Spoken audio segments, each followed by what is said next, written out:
अगर ये विदेश चला गया तो इसे पकड़ना और भी मुश्किल हो जाएगा। कहीं नहीं पहुंचेगा ये। Oh no.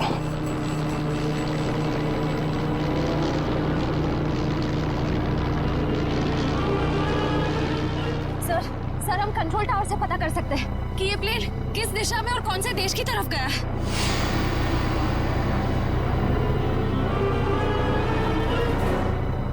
पता तो कर सकते हैं श्रेया, मगर क्या सर? पता नहीं क्यों मुझे ऐसा लग रहा है कि हम अब भी असली खूनी तक नहीं पहुंचे हैं। सर इस हरीश तक पहुंचते पहुंचते रह गए सर। नहीं निखिल, असली खूनी ये हरीश नहीं है। हरीश नहीं है तो फिर कौन है सर?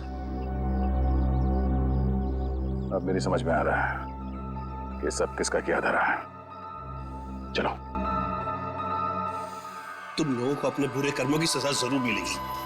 सारा गुनाह तुम लोगों ने किया और इल्जाम मेरे मत्थे मर दिया। बात तो तेरी ठीक है, मगर सीआईडी कभी पता नहीं कर पाएगी कि असली मुजरिम कौन है, क्योंकि हमने तुम्हारे बैंक अकाउंट में पूरे 15 करोड़ रुपए डलवाए हैं। 15 करोड़ रुपए? हाँ 15 करोड़ रुपए, जिससे उनको लगेगा कि तुमने अपने जमीर का सौदा कर दिया है 15 करोड़ रुपयों के लिए और अब देशद्रोही बन गए। शर्म आनी चाहिए तुम लोगों को। शर्म तो हमें आने से रही, अब तू एक अच्छे बच्चे की तरह उस नए मिशन की पूरी जानकारी हमें देते हैं। चल। नहीं, कभी नहीं। मैं रुपयों के लिए अपने देश को कभी नहीं बेचूंगा, कभी नहीं।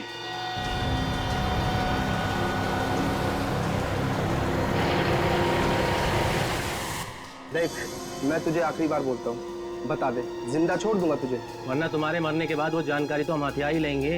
एक गद्दार की जिंदगी जीने से एक देशभक्त की मौत मरना मुझे ज्यादा गवारा है, समझे तुम लोग? हाँ, मगर अफसोस, कानून और देशवासियों की नजरों में तू हमेशा एक गद्दारी कहलाएगा। नहीं रहेगा।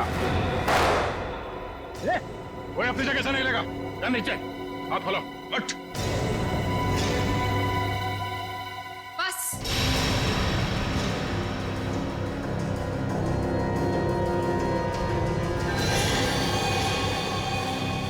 बहुत हो चुका ये नाच गाना, अब काम की बात करें। हाँ, काम की बात भी हो जाएगी। अदिति, तुम लोग मुझे देखकर चौंके नहीं? नहीं, हमें पहले ही पता चल गया था। ज्यादा चालाक बनने के चक्कर में तुम खुद अपनी जाल में फंस गई। तुम्हें याद है, तुमने कहा था कि 2 दिन पहले तुमने हरीश के गले को खरोचा था। हा? मैंने उस पर झपटकर हमला किया था। अच्छा। उसकी गर्दन पर खरोच आ गई थी। हाँ तो? मगर जब हम हरीश से मिलने स्पेस एजेंसी गए थे, तब उसके गले पे खरोच का ऐसा कोई भी निशान नहीं था। नहीं सर, स्पेस को इतनी साधारण जगह नहीं है। हमारी जानकारी के बिना वहां जाना असंभव है। और हमसे मिलने के बाद हरीश के गले पे खरोच का निशान बनाया गया ताकि तुम हमें गुमराह कर सको। सर इन लोगों को बिल्कुल मत छोड़ना। इन लोगों के पास देश की एक ऐसी खुफिया जानकारी है जो ये अरबों रुपए में दुश्मन को बेचना चाहते हैं। अपनी जेब भरने के लिए देश की सुरक्षा का सौदा करने चली थी तुम। अब चलो, मायके चलने की तैयारी करो। तुम लोग ऐसे नहीं मानोगे। सीआईडी के ऊपर गोली चलाने की कोशिश कर रही हो? ये रहा उसका इनाम। बोलो, क्यों किया तुमने ये सब? मैं दुश्मन देश की जासूस हूँ। 8 महीने पहले मैंने विशाल से शादी की ताकि भारत की स्पेस एजेंसी की सीक्रेट्स और आने वाली प्रोजेक्ट्स की जानकारी मैं चुरा सकूं। मगर तुम्हारे पति विशाल को तुम्हारी हरकतों और हाव भाव पे शक हुआ और इसीलिए उसने तुम्हारे पीछे जासूस लगा दी। विशाल को सिर्फ इतना ही शक था कि स्पेस एजेंसी में कोई गद्दार है, लेकिन वो ये नहीं जानता था कि गद्दार खुद उसकी पत्नी ही है। जब तुम्हें ये जासूसी वाली बात पता चली तो तुमने उस जासूस समीर को मार दिया और अपने आप को अगवा करने का प्लान बना लिया। क्योंकि मुझे लगा था कि मुझे छुड़वाने के लिए विशाल उन अगवा करने वाले लोगों को वो खुफिया जानकारी दे देगा, लेकिन शायद विशाल को मुझसे ज्यादा देश से प्रेम था, इसलिए विशाल ने उन्हें गलत इन्फॉर्मेशन दी और मुझे छुड़वा लिया। और तुम्हें इस बात का गुस्सा आया और तुमने विशाल को प्लेन से नीचे धक्का दे दिया। हाँ, मैंने प्लेन क्रैश करवाया था और खुद पैराशूट से नीचे आ गई। और फिर तुमने मुझे फंसाने का प्लान बनाया? क्योंकि मैं चाहती थी कि विशाल के खून का और इस सारी गद्दारी का इल्जाम तुम्हारे सर पर आ जाए। मगर तुमने कभी ये नहीं सोचा कि सीआईडी कभी ना कभी सच का पता लगा ही लेगी। तुम इस देश को बर्बाद करना चाहती थी, अब इस देश की खातिरदारी भी देख लो। फांसी के लिए तैयार हो जाओ तुम। गाइस गाइस गाइस गाइस, हम लोग कितना खुशनसीब है कि अब से कुछ ही देर में हम लोग मीटियोर शावर देखेंगे, और वो भी एकदम लाइव। ऐसा पहली बार हो रहा है गाइस, लाइफ में ऐसा नजारा दोबारा देखने को नहीं मिलेगा। ये देखो, अमेरिका में भी शुरू हो गया मीडिया शावर। अरे हमें इंग्लैंड के आसमान में भी दिखाई दे रहा है। अगला नंबर हमारे देश इंडिया का है दोस्तों। तैयार हो जाओ आसमान में प्रकृति की आतिशबाजी देखने के लिए। वो देखो शुरू हो गया।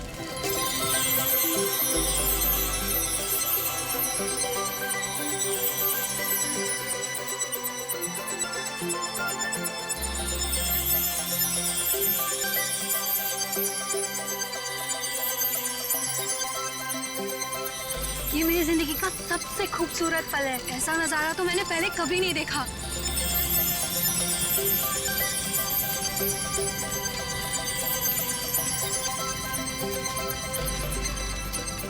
हे गाइस, वो देखो, आसमान से शायद कुछ गिर रहा है। ये कहीं किसी मीटियोर का हिस्सा तो नहीं है? वो देखो वहां गिरा, चलो देखते हैं। ये था।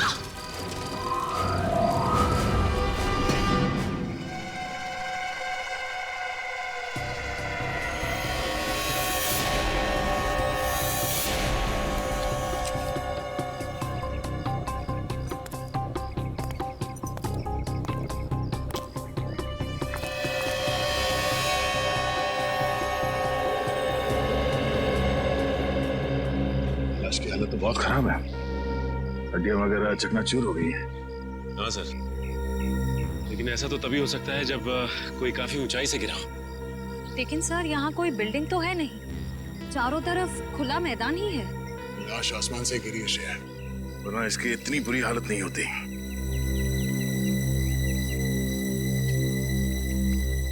कब हुआ ये, कितने बजे? यही कोई रात 3:15 बजे।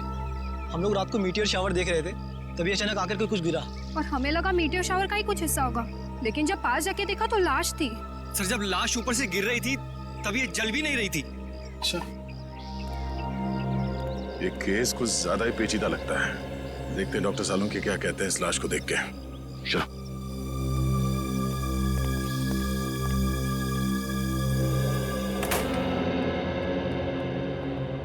अरे सालुंकी साहब, कुछ पता चला?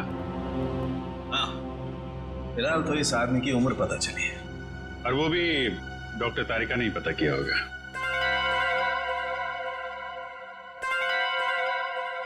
मैंने पता किया है। आपने किया है? जी हाँ।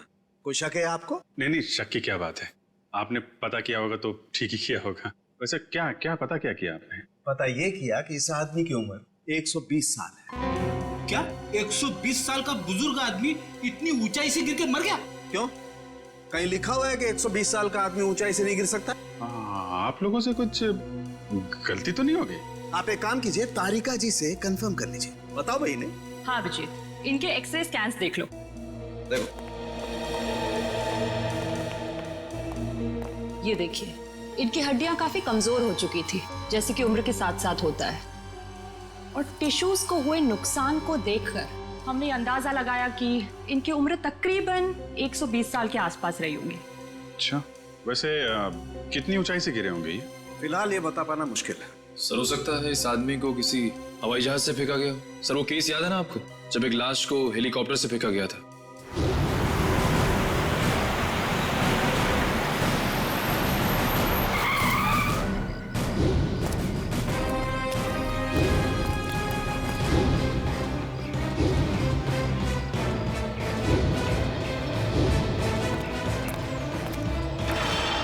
सर, या फिर हो सकता है हॉट एयर बलून से, या फिर स्काई डाइविंग कर रहा होगा। अरे कैसी बातें कर रहे हो तुम लोग यार, 120 साल का बुजुर्ग आदमी स्काई डाइविंग करेगा, हॉट एयर बलून से कूदेगा? वैसे भी हमें वहां पे कोई पैराशूट वगैरह तो मिला नहीं था।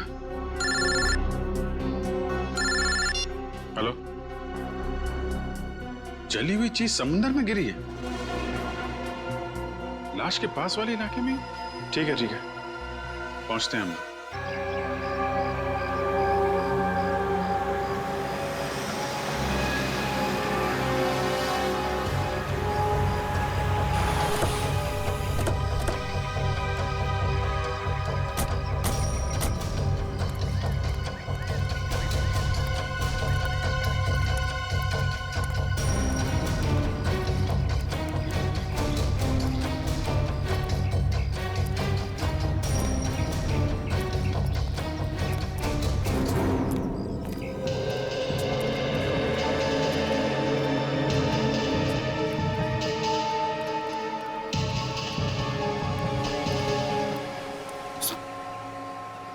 कुछ पता चला क्या गिरा था समंदर में? नहीं सर, समुद्र में क्या गिरा अब तक कुछ पता नहीं चला।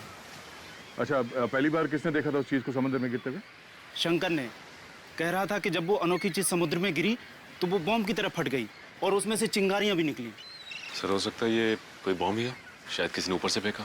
नहीं सचिन, कोई समुद्र में बॉम्ब क्यों गिराएगा? बात कुछ और ही है। हो ना हो इसका उस लाश के साथ जरूर कुछ संबंध है। ये शंकर कहाँ है? सर वो रहा सर।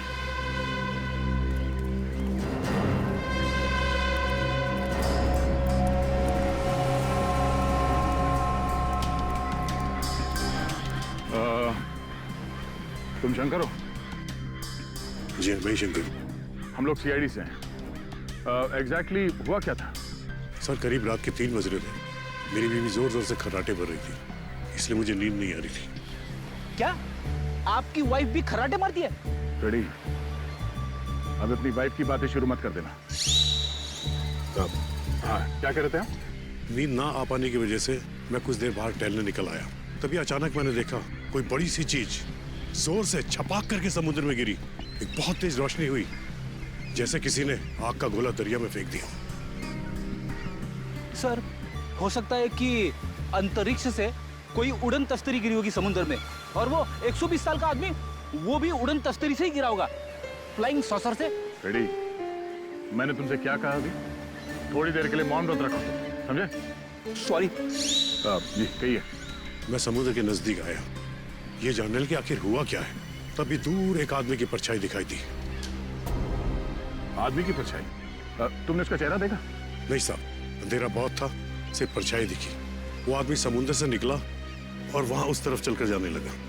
फिर क्या हुआ? मैं उस आदमी का पीछा करने लगा क्योंकि मुझे शक था, पर वो आदमी वहां सड़क पर चलकर एक कार में बैठ गया और चला गया। कार का नंबर देखा है तुमने? नहीं साहब, नंबर तो नहीं देखा, लेकिन हाँ वो सिल्वर कलर की बैक्स्टर गाड़ी थी। उसने गाड़ी चाबी से खोली या? नहीं साहब, वो कार उसकी नहीं थी, क्योंकि उसने बहुत तिगड़म करके कार का दरवाजा खोला था। सर फिर तो कार चोरी की होगी। Thank you. अब ये पता करना पड़ेगा कि शहर में कितनी सिल्वर रंग की बैक्स्टर कार है जो चोरी हुई है और उनके नंबर्स क्या क्या हैं। सर स्पेक्ट्रोमीटर टेस्ट की रिपोर्ट आ गई है। देखिए मुझे लाश के कपड़ों में से क्या मिला है। क्या मिला है?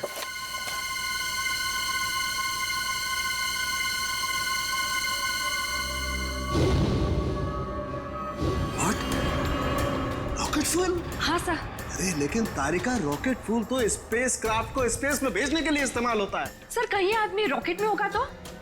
नहीं नहीं, रॉकेट में होगा तो भी क्या है, रॉकेट में होने से इसके कपड़ों पर रॉकेट फ्यूल कैसे आ सकता है Tarika? It is not possible. नहीं नहीं, ये कुछ और ही चक्कर है। क्या?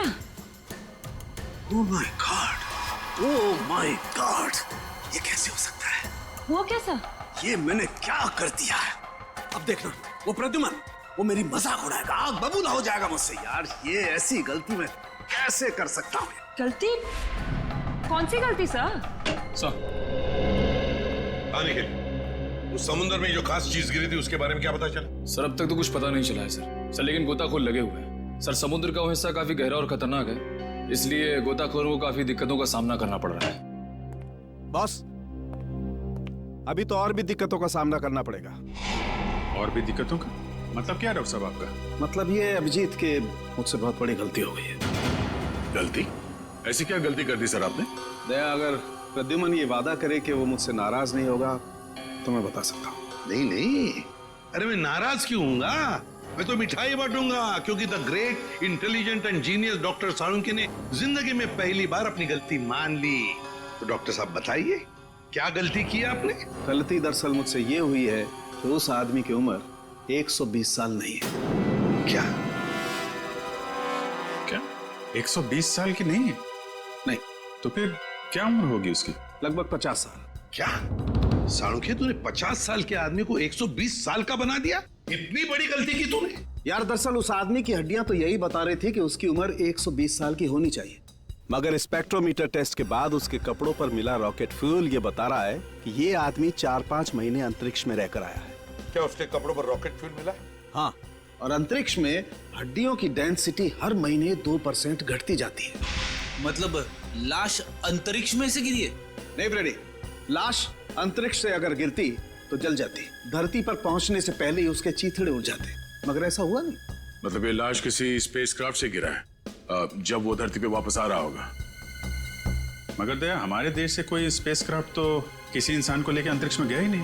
फिर भी अभिजीत, हमें पता तो लगाना ही पड़ेगा कि है कौन ये, और फिर वो गिरा तो गिरा कहां से और कैसे, और ये तो हमें हमारी स्पेस एजेंसी ही बता सकती है। हेलो सर, मैं यहाँ का डिप्टी डायरेक्टर हूँ, हरीश मेरा नाम है। कहिए। हरीश जी, हम यहाँ पर एक ऐसे आदमी के सिलसिले में आए हैं जिसका खून हुआ है, मगर उसने अंतरिक्ष में 4-5 महीने गुजारे हैं। आपको तो इस बात की जानकारी होगी ना कि हमारे देश से कौन कौन आदमी अंतरिक्ष यात्रा करके आया। यस, जानकारी तो पूरी है, पर हमें ये जानकारी किसी को भी देने की अनुमति नहीं है, फिर चाहे वो सीआईडी क्यों ना हो। लगता है हरीश जी, आप इस बात की गंभीरता को समझ नहीं पा रहे हैं। एक आदमी का खून हुआ है, खून। एक ऐसा आदमी जो शायद आपका साथी था, जो आपके साथ उठता बैठता था, हंसता खेलता था, खाता पीता था, और इसीलिए हम ये जानना चाहते हैं कि क्या आपका कोई साथी लापता है क्या? सर, ये जो भी इंसान है ये हमारा साथी हो ही नहीं सकता, क्योंकि अभी तक हमारे देश की तरफ से कोई भी स्पेसक्राफ्ट एस्ट्रोनॉट लेके अंतरिक्ष में गया ही नहीं है। हो सकता है कोई चोरी छुपे गया हो अंतरिक्ष में। नहीं सर, स्पेस को इतनी साधारण जगह नहीं है, हमारी जानकारी के बिना वहां जाना असंभव है, इम्पॉसिबल। अच्छा, आपके स्टाफ में से ऐसा कोई आदमी है जो आज काम पे नहीं आया? सर, विशाल सर काम पे नहीं आए हैं। विशाल काम पर नहीं आया? अच्छा, क्या विशाल कभी अंतरिक्ष में गया था? हाँ सर, विशाल सर बहुत साल पहले अंतरिक्ष में गए थे, लेकिन किसी और देश की तरफ से। एक्चुअली सर, वो हमारे यहाँ का हेड इंजीनियर है। यहाँ के हर प्रोजेक्ट की शुरुआत उसी की देखरेख में होती है। 3 साल पहले 5 महीने के लिए वो अंतरिक्ष में गया था, जॉइंट नेशन स्पेस प्रोग्राम के तहत। अच्छा, गया था। अभिजीत, साळुंखे ने भी तो यही कहा कि वो इंसान 4-5 महीने के लिए अंतरिक्ष में था। हाँ सर, विशाल सर हमें अंतरिक्ष में जाने की ट्रेनिंग दे रहे थे। और क्या विशाल का कद 5 फुट 7 इंच था? जी। फिर तो सर, जिसकी लाश मिली है शायद वो विशाल ही है। मुझे तो यकीन ही नहीं हो रहा।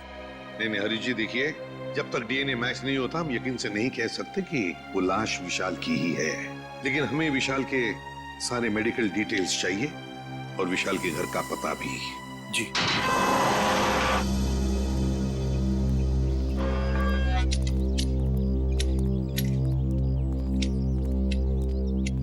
सुनिए,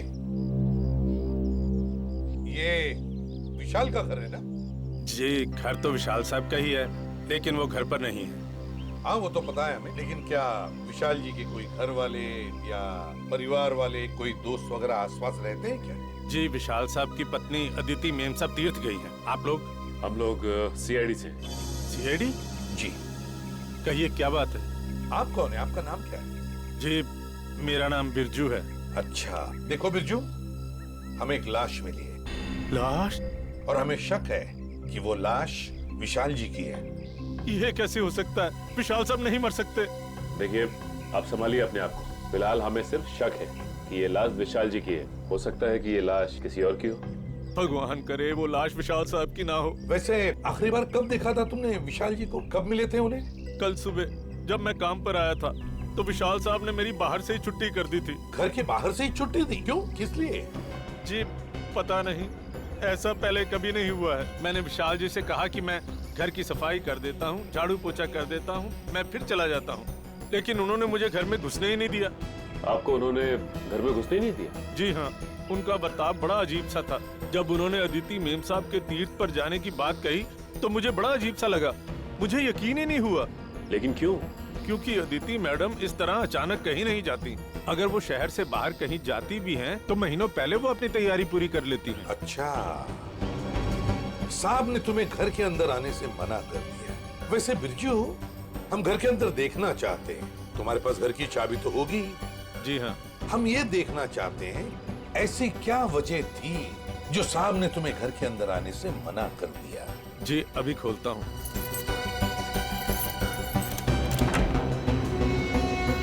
आइए साहब।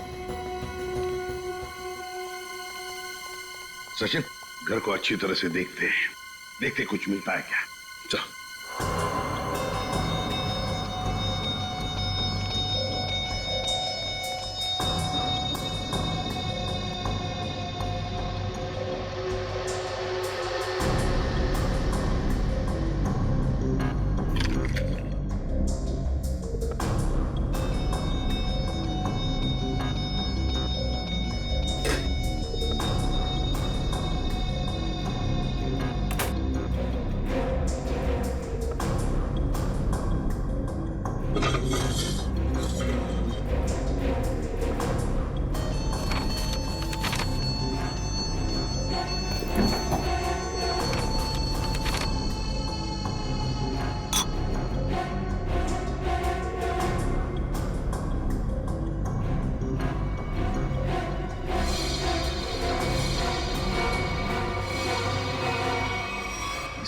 कागज के टुकड़े पर कुछ हल्का हल्का सा लिखा हुआ है।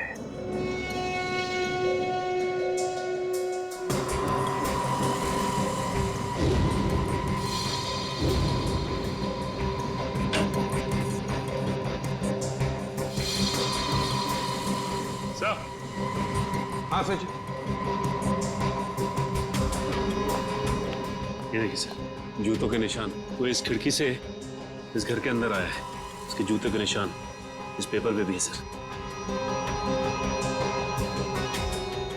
सचिन, घर की हालत को देखकर तो ऐसे नहीं लगता कि घर में कुछ चोरी हुई है, लेकिन जो भी इस घर में इस खिड़की से घुसा है वो या तो इस घर का आदमी है या फिर कोई ऐसा आदमी जो इस घर के बारे में और घर के लोगों के बारे में अच्छी तरह से जानता है और किसी खास मकसद से ही इस घर में घुसा है, किसी खास मकसद से।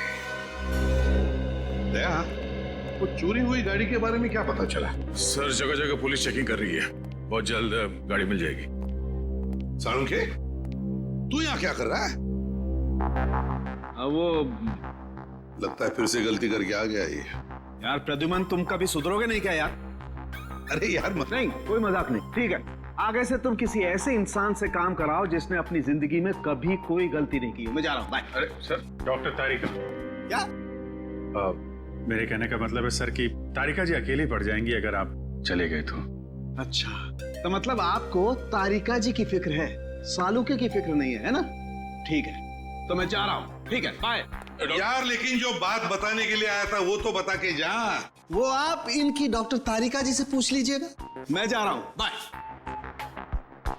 अच्छा ठीक है, बाय। 1 मिनट में वापस आ जाएगा। हाँ दया, देखा? देखो दया, मैं ना सिर्फ और सिर्फ तुम्हारी वजह से वापस आया हूँ। हाँ, क्योंकि मैं जानता हूँ एक सिर्फ तुम हो जो मुझे अच्छी तरह से समझते हो। बाकी ये लोग तो मेरी नौकरी छीनने पर लगे हुए हैं। सर वो मैं नहीं, कुछ कहने की जरूरत नहीं दया, मैं तुम्हें बहुत अच्छी तरह से समझता हूँ। वैसे समझता मैं इन लोगों को भी बहुत अच्छी तरह से हूँ। वैसे दया, जो बात तुझे बताने के लिए आया था जरा पूछ ले, क्या बात है? सर देखो दया, जो लाश आप लोगों को मिली थी ना, उसका डीएनए मैच हो गया है और वो लाश विशाल की है। क्या? विशाल की है? मतलब हमारा शक सही निकला? बिल्कुल। और जो जूतों के निशान आपको विशाल के घर से मिले थे वो किसी ऐसे आदमी के जो एक पांव से लंगड़ा के चलता है। ये कैसे पता चला सालुंके सर? देखो, जब कोई इंसान लंगड़ा के चलता है तो उसका एक पैर पर वजन ज्यादा होता है और दूसरे पैर पर वजन कम होता है, और इसीलिए दोनों पैरों का अलग अलग निशान पड़ता है। वाह सालुंके साहब, वाह, बड़ा तगड़ा ऑब्जर्वेशन है आपका। Thank you. समझता क्या है? वैसे सालुंके यार, वो कागज के टुकड़े जो मिले थे विशाल के घर से, उन पर कुछ लिखा हुआ था, वो क्या है?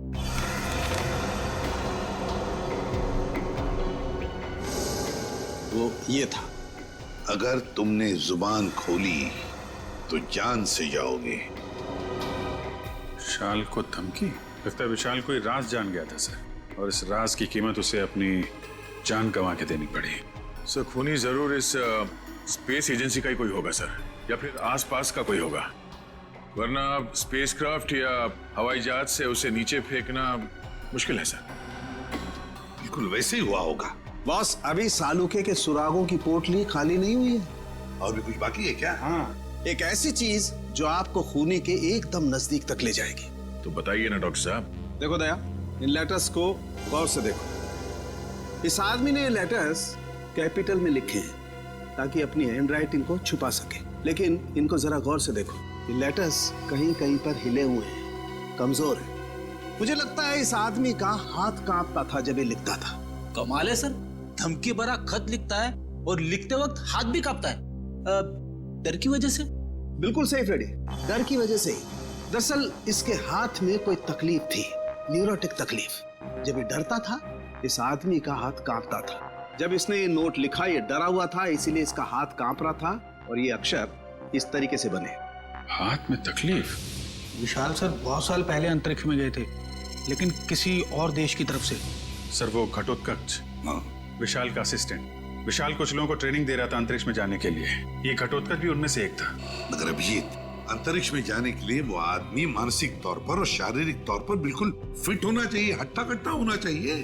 इस घटोत्कच को क्यों सिलेक्ट किया गया? उसके तो हाथ में तकलीफ है। और घटोत्कच के इस कमजोरी के बारे में विशाल को पता चला, इसलिए शायद घटोत्कच ने विशाल को अपना मुंह बंद रखने के लिए उसे जान से मारने की धमकी दी होगी। ये हो सकता है।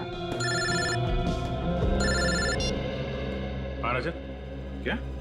देखो, सभी पुलिस स्टेशन में खबर कर दो, उसकी फोटो भिजवाओ, सब जगह नाकाबंदी करवा दो। ओके? क्या हुआ? सर, ये विशाल की पत्नी अदिति, ये किसी तीर्थ यात्रा पे नहीं गई है। उसने किसी भी बस, ट्रेन या फ्लाइट की टिकट बुक नहीं करवाई। वो गायब है। अदिति गायब है? गायब है अदिति? तो फिर ये गई कहां? और फिर विशाल को मारा किसने और क्यों मारा? इन सारे सवालों का जवाब तो अब घटोत्कच ही देगा। घटोत्कच।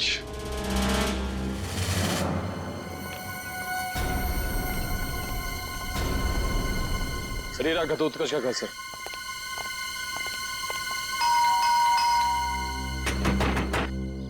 दरवाजा खोल ही नहीं रहा है। पीछे से कुछ आवाज है? हाँ।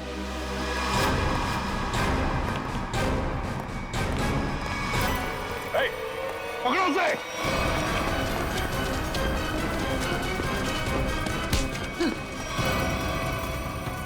सीआईडी से भाग रहा है? कहाँ भाग रहा है? मुझे छोड़ दीजिए सर, मैंने कुछ नहीं किया सर। कुछ नहीं किया तो भाग क्यों रहा था? है? मैं जानता था सर कि आप लोग मुझ पे शक करेंगे। आप लोग मुझ पे शक करेंगे? शक नहीं करेंगे तो क्या पूजा करेंगे? हाँ? तुमने विशाल को चिट्ठी भेजी थी ना, धमकी भरी। अगर तुमने अपना मुंह खोला तो जान से जाओगे। भेजी थी या नहीं? बोल। हाँ सर, वो खत मैंने लिखा था सर, लेकिन वो मेरी भूल थी जो मैंने गुस्से में की थी सर। मैंने विशाल सर को नहीं मारा था। ऐसी कहानी हम लोग बहुत सुन चुके हैं, समझे? मैं सच कह रहा हूँ सर, मैं तो 3 दिन पहले विशाल जी के घर पे गया था उनसे माफी मांगने के लिए। तुम यहाँ पर क्यों आए हो? देखिए विशाल जी, मैं आपसे अपनी उस चिट्ठी के लिए माफी मांगने के लिए आया। उस वक्त मैं शराब के नशे में था और शराब के नशे में ही अक्सर सच्ची बात जुबान पर आ ही जाती है।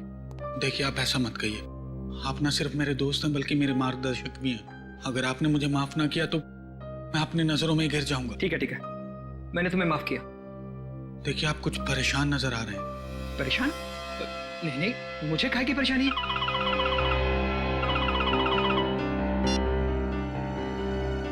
हेलो जी, ठीक है, आप जैसा कहेंगे मैं बिल्कुल वैसा ही करूंगा, लेकिन मेरी पत्नी पर कोई आंच नहीं आनी चाहिए। अदिति किडनैप हो गई और फिर किडनैपर अदिति को कोई नुकसान ना पहुंचाए, इसलिए विशाल ने ऐसी कहानी बनाई कि अदिति तीर्थ यात्रा पर चली गई।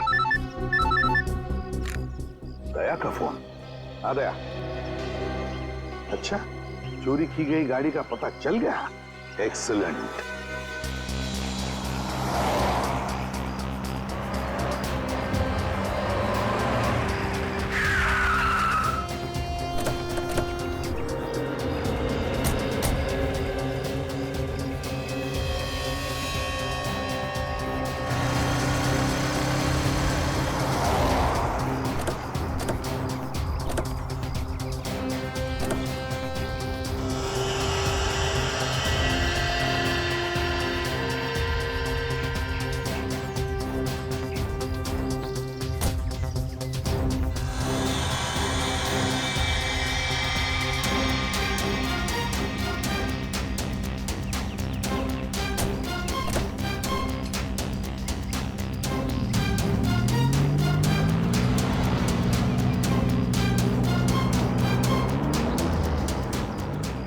खूनी समंदर किनारे से इस गाड़ी में यहाँ तक आया और उसके बाद गाड़ी को यहाँ पे लावारिस छोड़ के किसी और गाड़ी में चला गया। लेकिन सर, गाड़ी में तो कुछ भी नहीं मिला।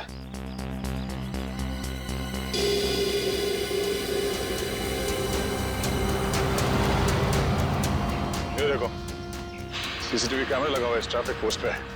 जरूर उस खूनी का चेहरा इस कैमरे का कैद हो गया होगा। इसके लिए काम करो, आरटीओ को कांटेक्ट करो और इस कैमरे की फुटेज ले लो। सर, हेलो, क्या अदिति मिल गई? कौन सा हॉस्पिटल में? हेलो सर, मैं इंस्पेक्टर प्रशांत। मैंने ही आपको फोन किया। अच्छा, अदिति की तबीयत कैसी है? सर, उन्हें गोली लगी थी। गोली लगी थी? जी हाँ, उनका ऑपरेशन हुआ है, अब वो खतरे से बाहर है। लेकिन ये आदिति मिली कहाँ तुम लोगों को? सर हम लोग पेट्रोल पे थे। Hello control room. Yes sir, यहाँ सब कुछ ठीक है सर, ओवर। अरे राघव, वो देखो किसी औरत को जबरदस्ती ले जाया जा रहा है। कहीं अदिति तो नहीं जिसकी फोटो सीआईडी ने भेजी थी हर जगह ढूंढने के लिए? हो सकता है। चलो देखते हैं। पीछा करो उसका। चलो जल्दी। एक काम करो, सारे में बंदी रखो ताकि उन्हें पता नहीं चले कि हम लोग उनका पीछा कर रहे हैं। वो रहे।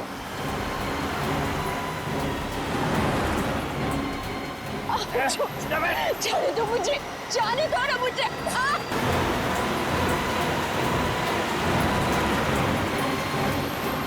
कैसे भी पकड़ना है उन लोगों को, पीछा करो जल्दी। वो देखो, टेप ले लो।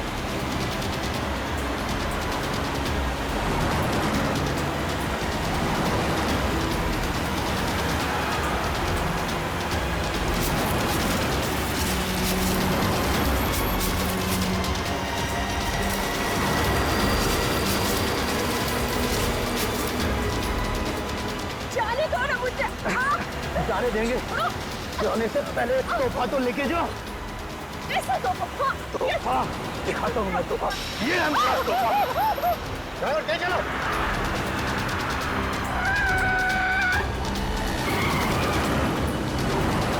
और तेज ड्राइवर।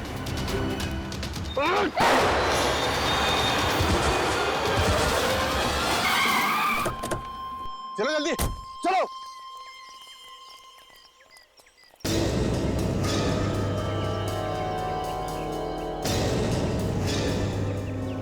ओह नो, ये तो आदिति ही है। इसे तो गोली लगी है। चलो जल्दी से हॉस्पिटल लेके चलते हैं। चलो। उस कार को हमने रोकने की बहुत कोशिश की सर, मगर हमारा ज्यादा ध्यान अदिति जी की तरफ था, इसलिए वो लोग हमारे हाथ से निकल गए। तुम लोगों ने बिल्कुल सही किया। गाड़ी का नंबर तो नोट किया होगा? नहीं सर, उस गाड़ी की नंबर प्लेट पे मिट्टी लगी हुई थी सर, इसलिए हम लोग आधा ही नंबर देख पाए।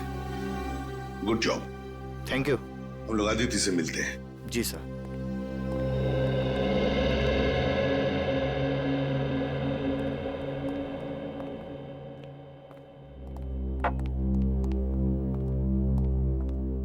अदिति, अब कैसी हो?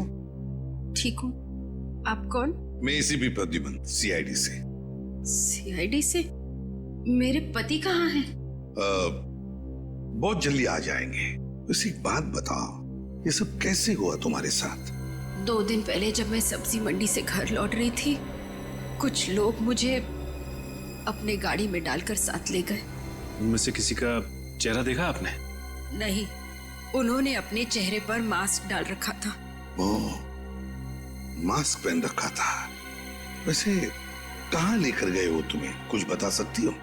पता नहीं, उन लोगों ने मुझे कुछ खिलाकर बेहोश कर दिया था।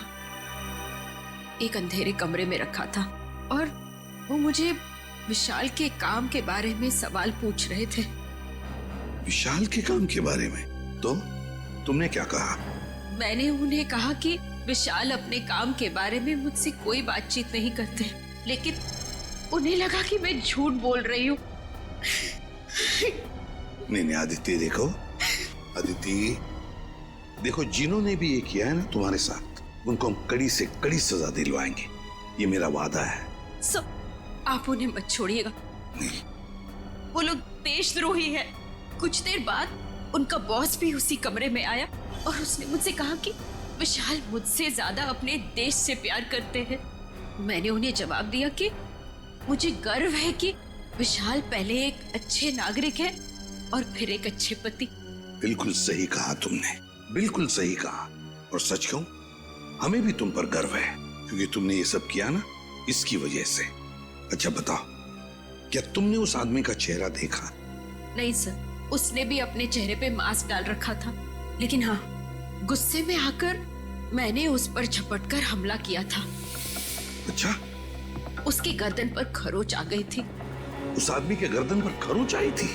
तो फिर सचिन, जरूर आदिति की नाखून में उस आदमी की चमड़ी के अंश होंगे। उस आदमी के चमड़ी के अंश होंगे। हाँ निखिल, ट्रैफिक सिग्नल का फुटेज रेडी है? हाँ सर, रेडी है। चलो देखते हैं।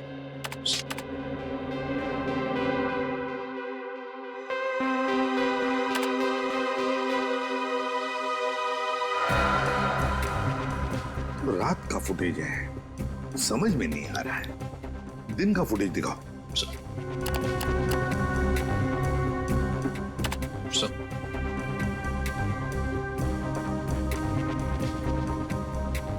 कोई आदमी गाड़ी की तरफ चलते हुए आ रहा है।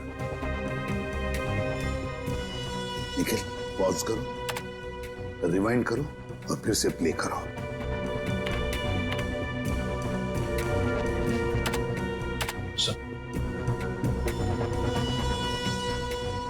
और जो जूतों के निशान आपको विशाल के घर से मिले थे वो किसी ऐसे आदमी के हैं जो एक पांव से लंगड़ा के चलता है। बाएं पैर से लंगड़ा भी रहा है। कहीं ये हमारा खूनी तो नहीं?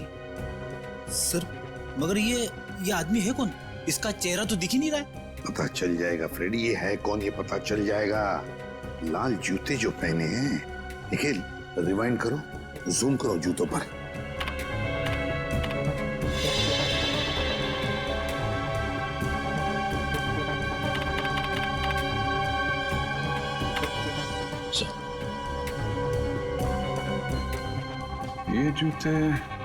ये जूते मैंने कहीं देखे हैं सर। देखे? कहां पर? किसके पैरों में? सर आज विशाल सर नहीं आए हैं। समीर, विशाल का असिस्टेंट सर, और वो लंगड़ा के भी चल रहा था। विशाल का असिस्टेंट समीर।